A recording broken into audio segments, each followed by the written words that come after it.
That was an amazingly still and quiet night. Just wish my tooth wasn't hurting so freaking much. I think the tooth is hurting a little less, but it's still hurting a lot. I'm concerned, but I talked to my dentist. He said I should be fine, just take care of it. I don't like having to take 800 milligrams of ibuprofen 3 times a day, though, you know.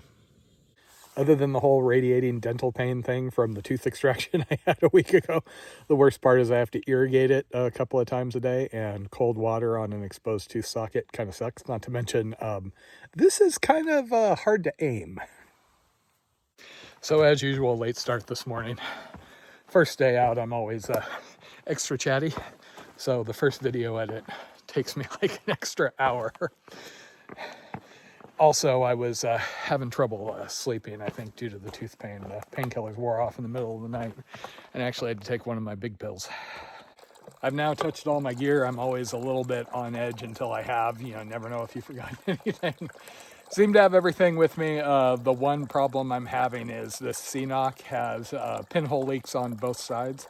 I don't know how that happened, because I usually try and baby these things, and this one isn't that old, but I do destroy pretty much everything I touch. After having carried the bear can for those 300 some miles in the Sierra recently, my pack does feel refreshingly compact right now, even though I do have my heavier sleeping bag.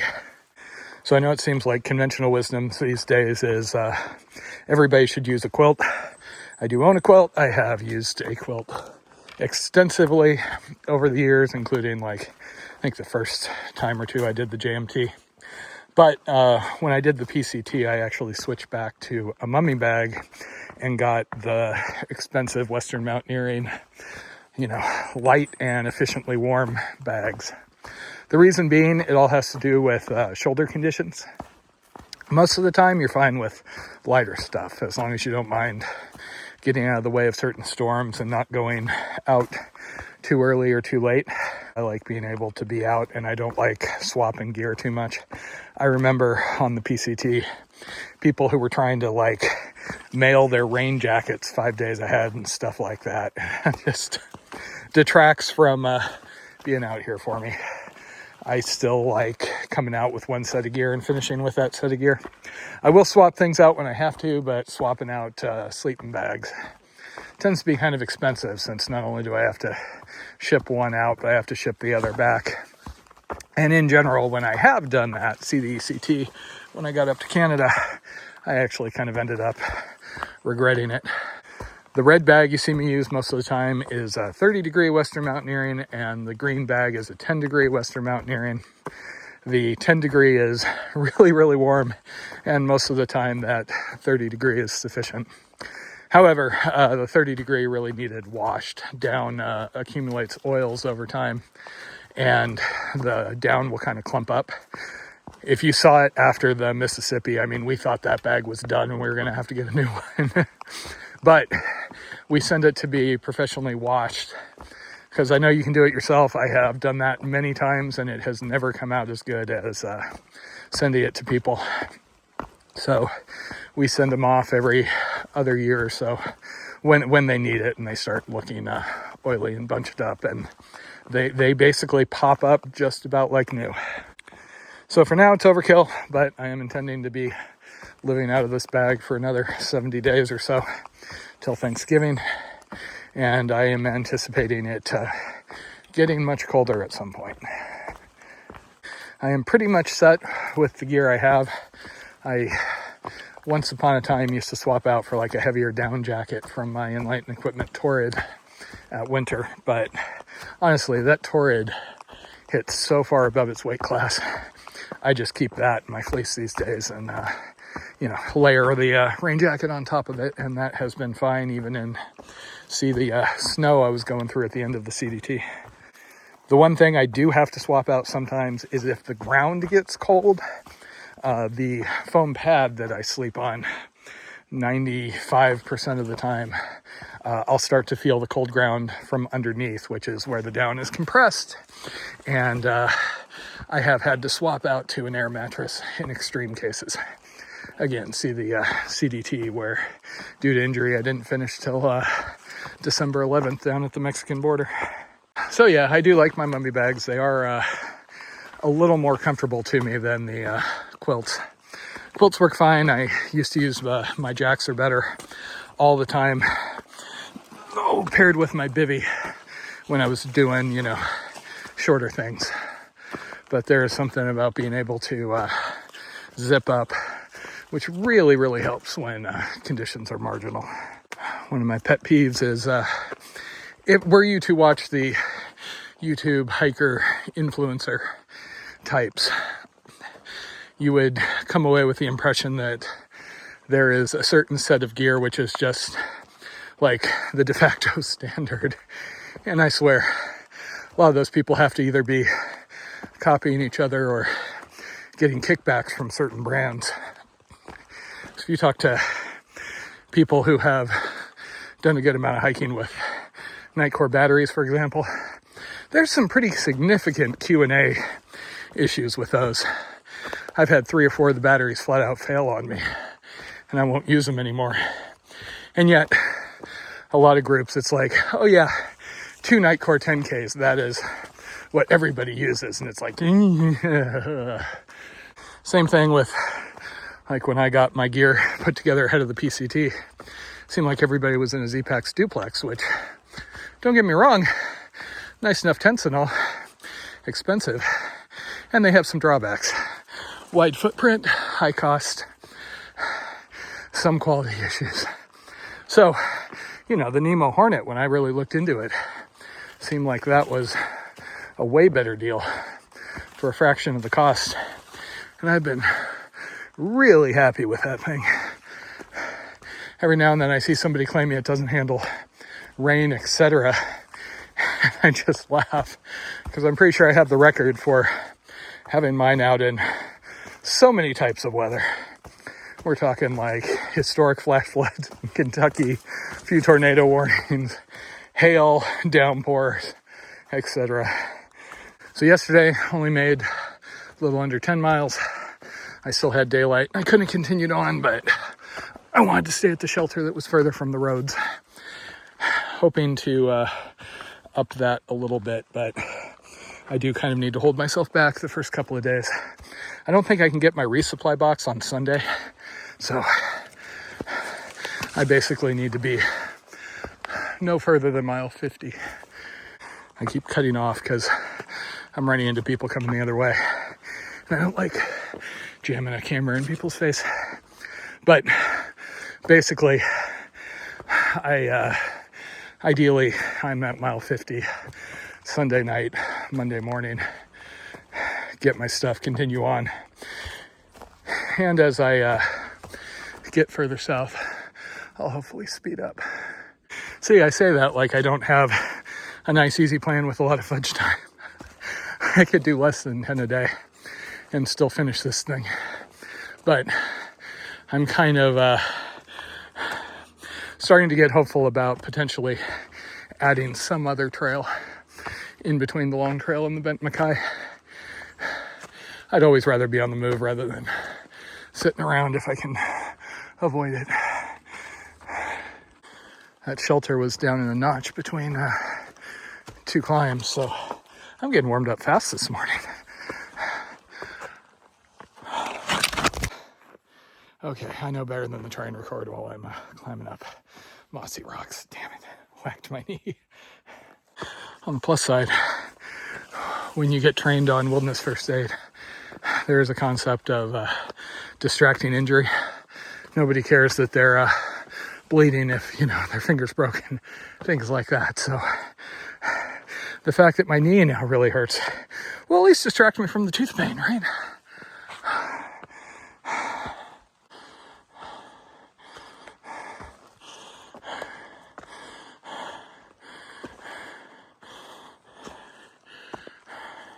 Oh, that's fun. I just ran into 2 northbounders, Sundial and Feck. They are finishing today.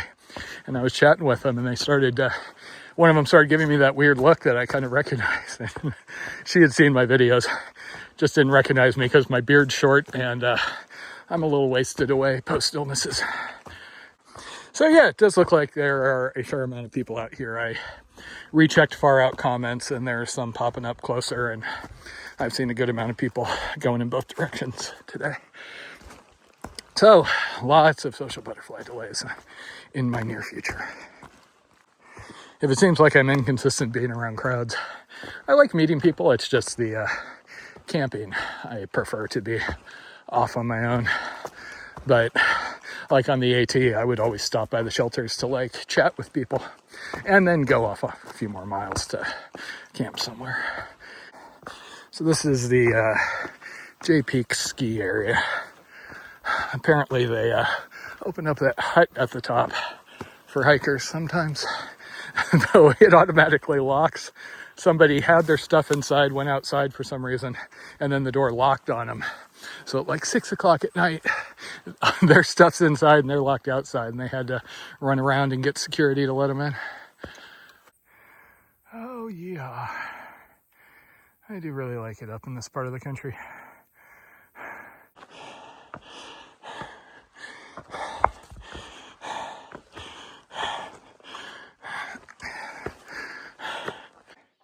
See, this is why I did all those 12,000 foot passes as a warm-up. At least I'm not gasping for breath up here.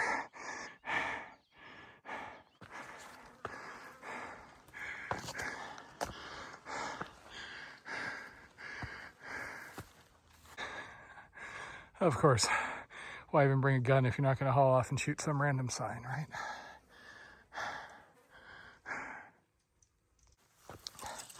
So there was basically a long trail, side trail cut on the side of the ski run. Could have shortcutted straight up this.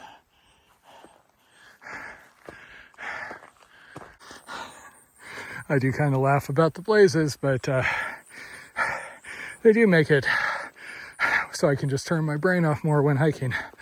Don't have to try and route find pretty much at all. See up there on that rock, there's another one of the blazes.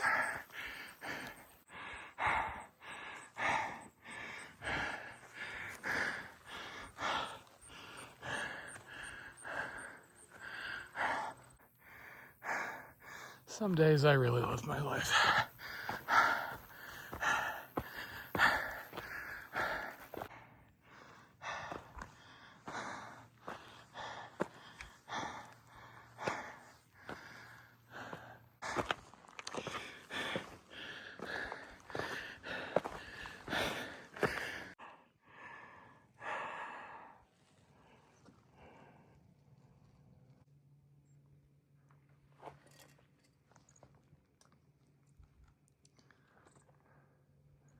It is just depressingly nice out here.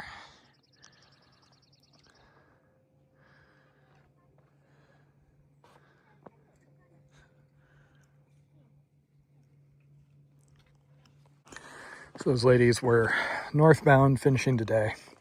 They said they had run into a lot of southbounders.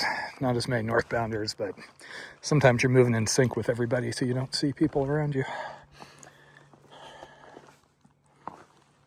So usually the first day or two is a mix of excitement about doing something new and also kind of adjusting to being out alone.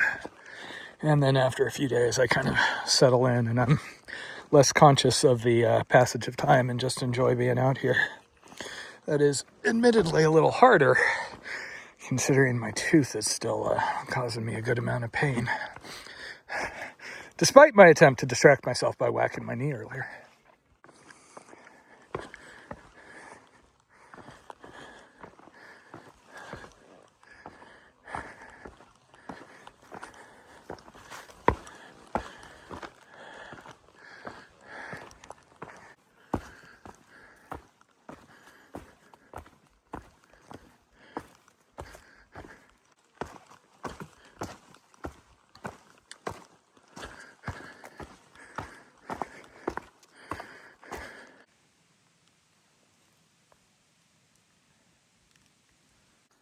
So this is where I had contemplated coming last night. There's one of those cabins that's more road accessible, so seems to have more riffraff issues. But I was pretty happy with how yesterday went.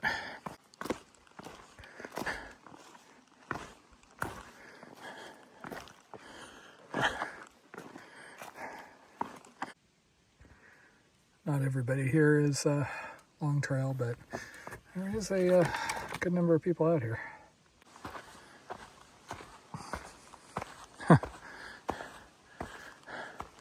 Okay, this didn't even show up as a shelter. Talk about road accessible.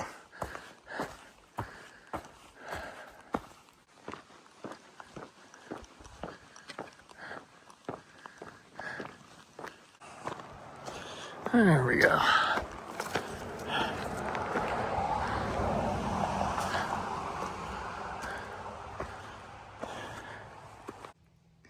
Looks like this is the last water supply for a while, so I decided I should drink some. Unfortunately, it's at the bottom of all the hills today.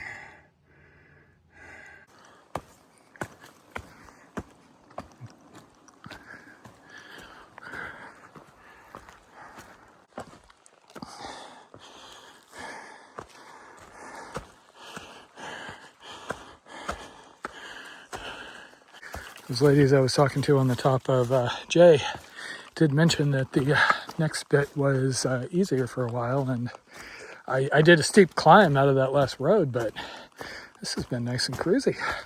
I can get used to this.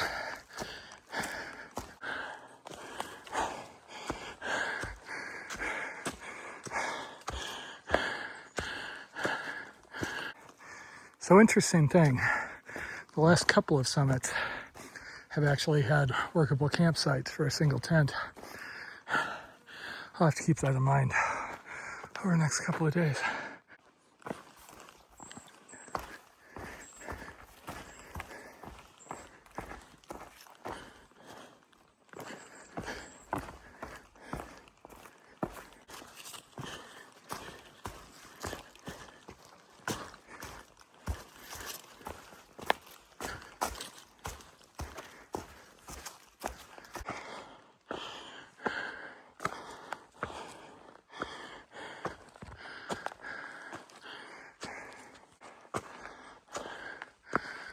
Oh, fun times.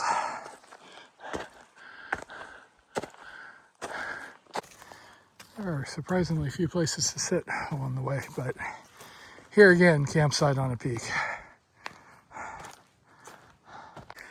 Kind of hesitant to jinx myself, but it does seem like maybe my tooth socket is doing a little bit better. It's been throbbing a little on the downhills when I jolt it, but I also haven't had to take pain pills since this morning. Keep hoping I'll see a moose, but probably too many people out here. I had better luck on the IAT when I left all the AT crowds behind. So I've been seeing significantly more dispersed camping friendly options. So I'm feeling a little bit better about pushing on past this next shelter, because that would cut my day way too short. Granted, I have had days out here where nothing but campsites all day, all spectacular, would have loved to be in any of them. Get to the end of the day and nothing, and I end up in, setting up on a pile of sticks or something.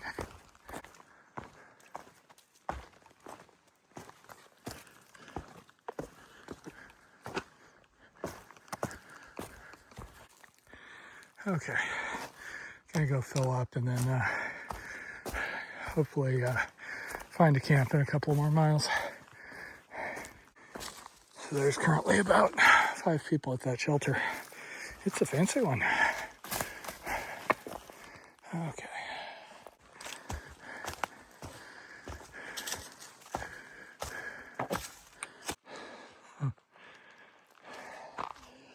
Cool looking shelter. So I think I have about 2 hours until sunset. There is a road and 1.5 miles, and then it is a climb. There is some indication there may be at least one campsite halfway up the climb and then one at the top. And for the last couple of hours, there has been a lot of dispersed options. So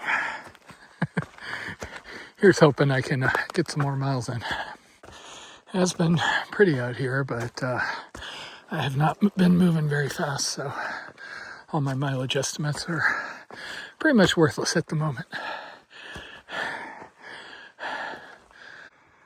So yeah, pretty sure I'm not making that next camp. I've run across a good number of people today, and I've seen at least 2 bear sprays on people's packs.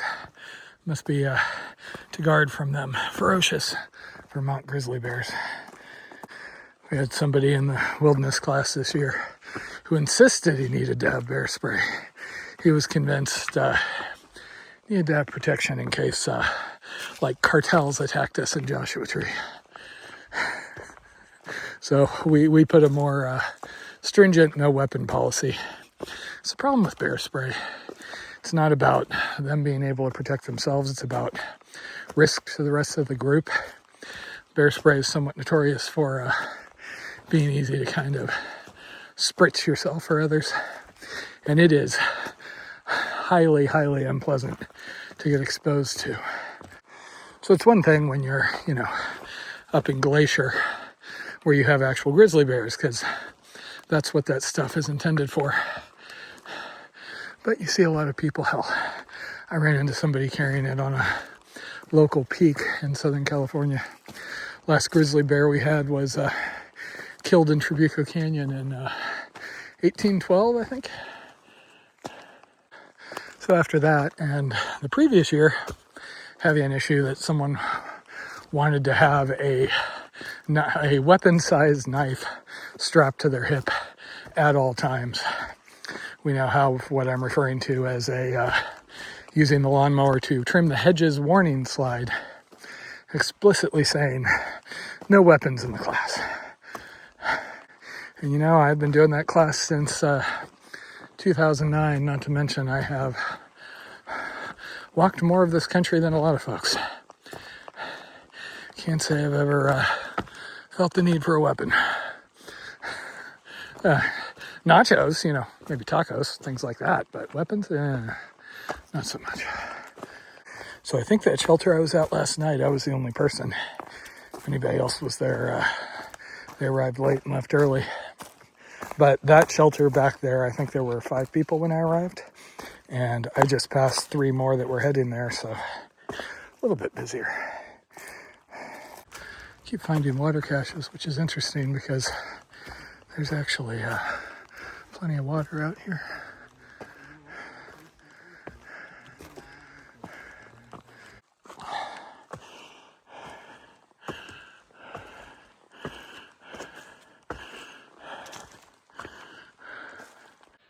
Okay, this is better. I have a little more daylight, but I think I'm going to pull over here. Pretty much a private trailside camp, kind of like what I had on the AT quite a bit, so yeah. A little bit of traffic noise, but well between shelters, so seems like most of the crowds are grouping around those.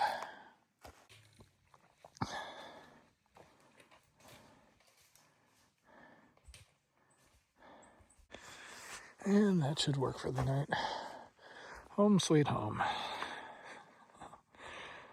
That's the way I came up.